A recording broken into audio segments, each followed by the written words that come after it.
कभी ऐसा हुआ है कि शरीर ने कुछ कर दिया और दिमाग को बाद में पता चला? मतलब एक पल में हाथ पीछे हट गया या आंखें झपक गईं और ये सब हमारी सोच से भी पहले हो गया। आज हम इन्हीं रिफ्लेक्स एक्शन की दुनिया को समझने वाले हैं और जानेंगे कि ये हमारी सोच को भी कैसे पीछे छोड़ देते हैं।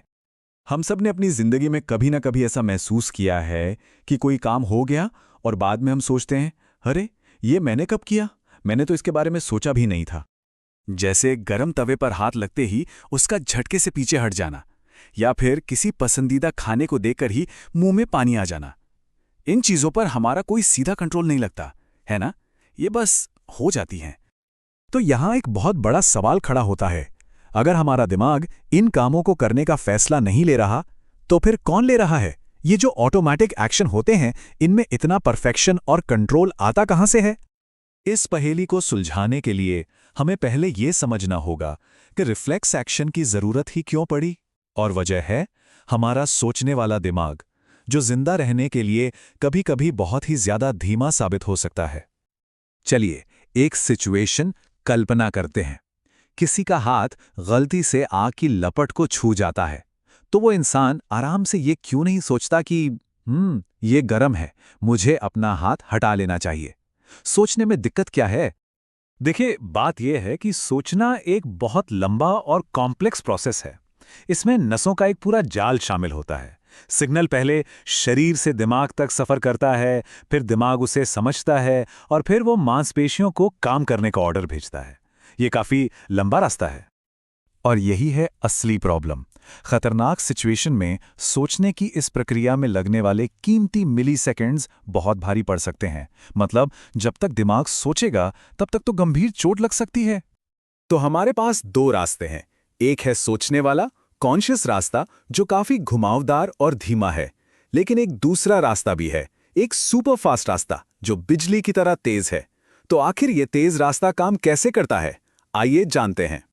हमारे सोचने के इस धीमी रफ्तार का हल हमारे शरीर के एक शानदार डिजाइन में ही छिपा है। इसे कहते हैं रिफ्लेक्स आर्क।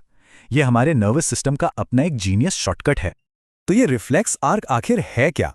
सीधी सादी भाषा में कहें तो ये एक डायरेक्ट कनेक्शन है। जो नसें खतरे को महसूस करती हैं, वो सीधे उन नसों से जुड़ जाती हैं जो मांसपेशियों को हिलाती हैं।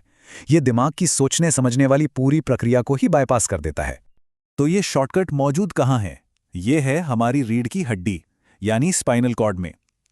हमारे शरीर के हर हिस्से से नसें दिमाग तक जाने से पहले स्पाइनल कॉर्ड से गुजरती हैं, और बस यहीं पर रिफ्लेक्स एक्शन का पूरा कमांड सेंटर बना होता है। अब इस पूरी प्रक्रिया को एक्शन में देखिए।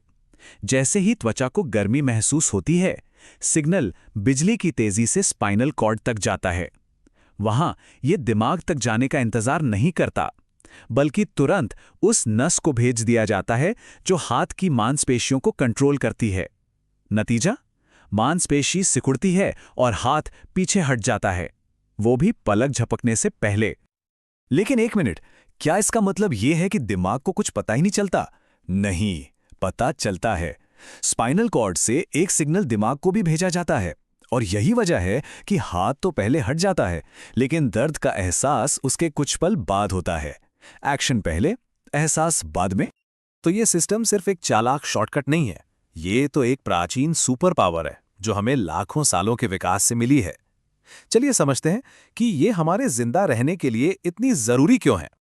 सोचने वाली बात है कि कुदरत को इस तरह के सिस्टम बनाने की आखिर जरूरत ही क्यों पड़ी? जब दिमाग था ही, तो फिर इस शॉर्टकट का क्या काम? इसका जवाब छिपा है इवोल्यूशन की कहानी में। एक तो सोचने की प्रक्रिया धीमी है, दूसरा धरती पर मौजूद कई जानवरों के पास इंसानों जैसा कॉम्प्लेक्स दिमाग था ही नहीं। उनके लिए रिफ्लेक्स आर्क ही जिंदा रहने का सबसे तेज और सबसे असरदार तरीका था। और ये डिजाइन इतना कामयाब रहा कि आज भी हम जैसे कॉम्प्लेक्स दिमाग वाले जीवों में ये सबसे तेज रिएक्शन का तरीका बना हुआ है। जैसा कि ये लाइन बताती है, रिफ्लेक्स आर्क तब बने जब सोचने समझने की क्षमता नहीं थी, और वे आज भी किसी भी खतरे पर तुरंत एक्शन लेने का सबसे बेहतरीन तरीका है। ये एक फंडामेंटल डिजाइन है जो सिर्फ इंसानों के लिए नहीं, बल्कि लगभग सभी जानवरों के लिए जरूरी है। ठीक है, तो अब जब हम रिफ्लेक्स आर्क के पीछे की पूरी साइंस समझ गए हैं, तो इस जानकारी को इस्तेमाल करने का समय आ गया है। तो ये रही एक चुनौती। जब किसी की आंखों पर अचानक तेज रोशनी पड़ती है, तो आंखों की पुतलियां अपने आप सिकुड़ जाती हैं। तो अब जो कुछ भी हमने सीखा है उसके आधार पर क्या हम पता लगा सकते हैं कि इस रिफ्लेक्स में क्या होता होगा, सिग्नल कहाँ से शुरू हुआ, शॉर्टकट कहाँ बना और आखिर में एक्शन क्या हुआ। सोचिए जरा। तो अगली बार जब कोई गर्म चीज को छूते ही अपना हाथ झटके से हटा ले तो याद रखिएगा, ये कोई घबराहट या गलती नहीं है, ये हमारे शरीर की अपनी एक सुपर पावर है, एक प्राचीन सिस्टम जो हमें सुरक्षित रखने के लिए हमारी सोच से भी कहीं ज्यादा तेज काम करता है।